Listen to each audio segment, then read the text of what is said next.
दोस्तों, मैं हूँ वंदना भारती और आप देख रहे हैं कमोडिटी इनसाइट्स। ये हफ्ता काफी मुश्किलों भरा रहा और पीस डील पे भी यहाँ पे बात होती रही और जो मूवमेंट थी इंटरनेशनल मार्केट से भारतीय बाजार जो है वो डिकपल होता हुआ दिखा।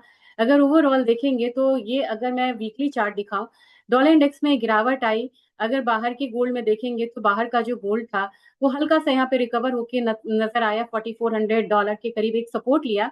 अब यहाँ से ये वीकली पे अगर आप देखेंगे तो अगले हफ्ते आपको यहाँ पे एक अपसाइड मूवमेंट जो है वो नजर आती है 4600 से लेके 4625 पे। ये वीकली चार्ट है। लेकिन जैसे ही आप अपना जो भारतीय बाजार में देखेंगे ना, तो आपको यहाँ पे एक रिकवरी तो आई है। इसने एक लो लगाया था करीब करीब 1,53,000 के ही करीब का मान के चलते हैं। वहां से एक रिकवरी आई है, लेकिन ये जो रुपी फैक्टर है, क्योंकि अगर आप रुपी को देखेंगे तो आपको समझ में आएगा कि ये हफ्ता काफी मुश्किल भरा क्यों रहा है। रुपी ने लगातार 97 के लेवल से 95 के लेवल तक, यानी कि ₹2 2 हफ्ते में यहाँ पे अप्रिशिएट होती ही नजर आई, जिसने कि इसके मूवमेंट को पूरा पूरा मतलब निगेटिव साइड में रखा। अगर सिल्वर की बात करें तो सिल्वर अगर ओवरऑल देखेंगे एक रेंज में है, हल्का दबाव में ये कमोडिटी है। $80 $79 के करीब का एक रेजिस्टेंस है, इस बार भी इसने रेजिस्टेंस को हिट करा है। लेकिन अगर बात हमारे मार्केट की जाए तो हमारे मार्केट में अभी ये डाउन साइड मूवमेंट है और दोनों में ही ये जो मूवमेंट है वो रुपए की वजह से हो रहा है। अब आज के दिन की अगर बात करूं तो मुझे लगता है कि जिस तरीके से आप लोग चर्चा भी कर रहे थे कि यहाँ पे जो ट्रेंड्स हैं वो चेंज होते हैं, ट्रेंड्स यहाँ पे चेंज इसलिए भी होते हैं क्योंकि सुबह से लेके शाम तक वॉर के सिचुएशन में और पीस डील के सिचुएशन में भी फर्क आता हुआ दिखता है। अब यहाँ पे हुआ है कि फाइनल डील तो यहाँ पे तैयार है, लेकिन अब यूएस जो है वो ट्रम्प का साइन करना बाकी है। तो वो तो मेजर बात है कि फाइनल डील तैयार है, लेकिन ट्रम्प ने अभी तक साइन नहीं करा है।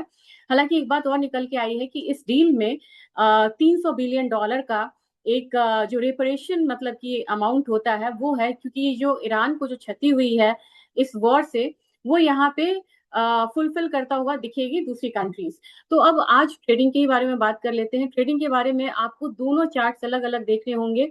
अब ये चार्ट जो है ये आपको तो बता रहा है कि एकदम से प्राइसेस जो है ऊपर की तरफ आपको 4590, कि मैंने 4600 आप लोगों से बोला भी था।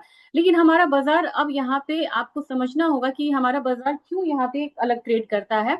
वो इसलिए होता है क्योंकि हमारी जो आईएनआर करेंसी है, आप देख सकते हैं कि एक दिन में ये कितना अप्रिशिएट हुई है।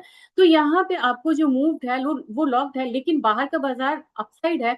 तो मैं यहाँ पे सेल कॉल नहीं दूंगी। मुझे लग रहा है कि आने वाले समय में ये रेंज में ही हो सकता है और 1,57,000 का और 1,58,000 का एक अपसाइड देखते हुए ये कमोडिटी नजर आ सकती है। तो आप इसको अवॉइड करके चल सकते हैं आज के दिन में। $76 की मूवमेंट हम लोगों ने सिल्वर में आती हुई देखी है और सिल्वर में क्योंकि यूएस जीडीपी डेटा और बाकी चीजें इकोनॉमिक डेटा यहाँ पे थोड़ा सा खराब होके आया, इन्फ्लेशन भी बढ़ता हुआ नजर आया। तो बढ़ते हुए इन्फ्लेशन से एक प्रेशर बढ़ता है कि यहाँ पे इंटरेस्ट रेट हाइक हो सकता है, जो कि एक इंडस्ट्रियल मेटल्स के लिए अच्छी बात नहीं है।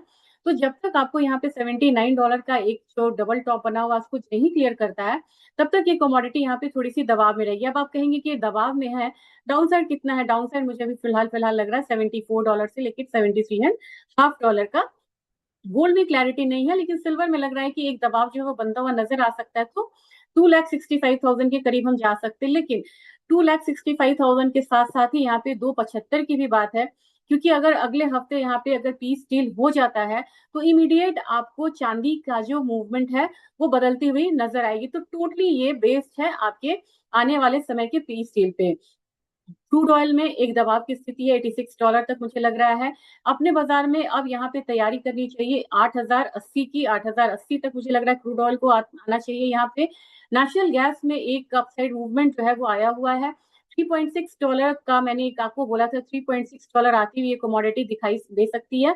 और यहाँ पे अगर ओवरऑल अगर बोलेंगे तो मुझे लग रहा है कि धीरे धीरे प्राइसेस जो है ये देखिए कि यहाँ पे एक रेजिस्टेंस की तरफ बढ़ती हुई दिखाई दे रही है।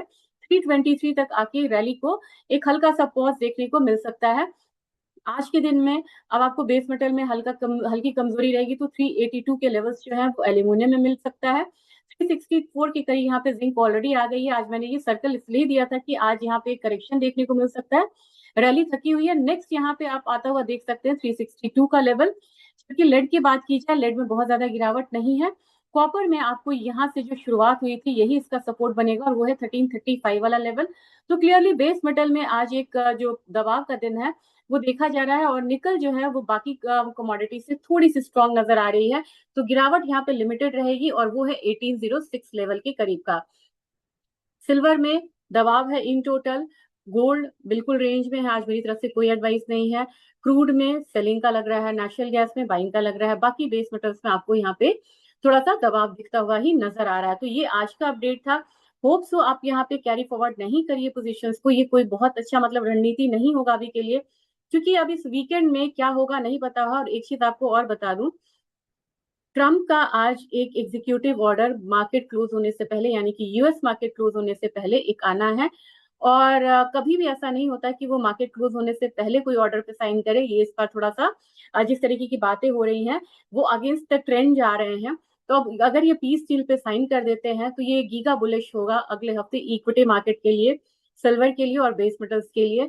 तो यहाँ पे मुझे लग रहा है कि आपको सेल पोजीशंस को एटलीस्ट छोड़ के नहीं जाना चाहिए। जो करेक्शन आया है वो आपको बाइंग अपॉर्चुनिटी देगा, तभी मैंने सिल्वर में आपको 2,75,000 के भी लेवल्स दिए हैं और मैं उस पर कायम हूँ। Thank you.